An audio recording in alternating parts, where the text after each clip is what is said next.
You're listening to The Time-Saving Teacher from Scattered to Strategic with Alison. When I first started teaching technology, I went from having one class of second graders all day to teaching a rotation of different classes one after another. And I needed something to tell me when to stop, when to have kids clean up, and when to line up for the next class. The first day or two, I tried putting all of that on my phone, but it was a little overwhelming, and I hated feeling tied to my phone all day because as a teacher, that's not exactly where we're supposed to have our attention. So I decided I needed this on my computer instead, and I looked up clock on my computer panel just to see if it was even possible, and there it was.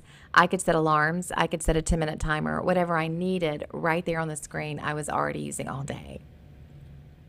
And here's the thing, a teacher had asked me about this years ago, and I had no idea what to tell her. I Googled it, I searched, and I could not find anything, but I did figure it out this year when just this week, another teacher emailed me and said she needed to find alarms. Is there an easy way? I was able to very quickly point her in the right direction.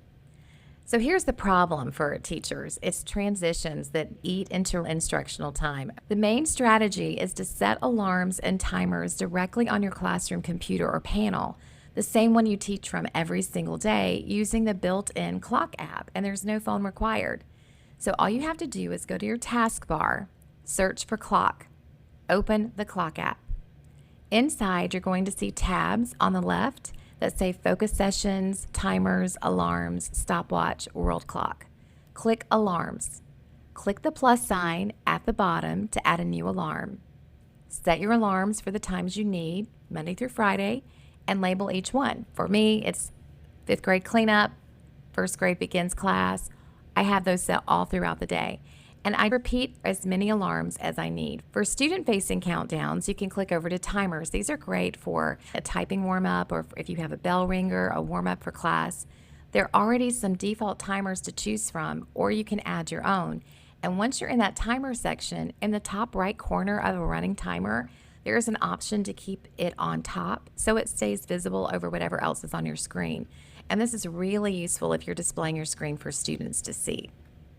I signed into my sub account on my panel, and I set the same alarms and labels inside that account too.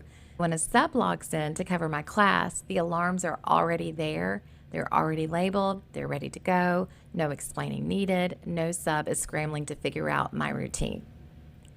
A lot of teachers use Classroom Screen as their daily startup display, and it also has a timer and a visual timer widgets. Based on what I found on the free version, you would need to reset your timer settings each time you open it up. If I'm wrong about that, please leave a comment and let me know.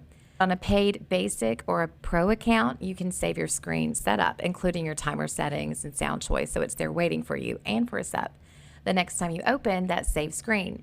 It's not quite the same as a native alarm clock with the Monday through Friday schedule, but saving a screen gets you close if Classroom Screen is what you or your school already use. So for recap of this episode, you don't have to carry the whole day in your head or on your phone.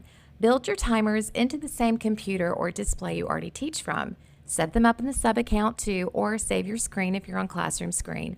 And the whole thing runs itself for you and for anyone covering your class. If this tip is helpful for you, I would love for you to click the like and share this episode with a friend. Happy teaching. I'll talk to you next time. This has been the Time-Saving Teacher from Scattered to Strategic. Let's go. Every episode comes with a free resource to go with it. So you don't just hear the idea, you can actually use it. You'll find today's download linked right in the episode description. Grab it, no email required.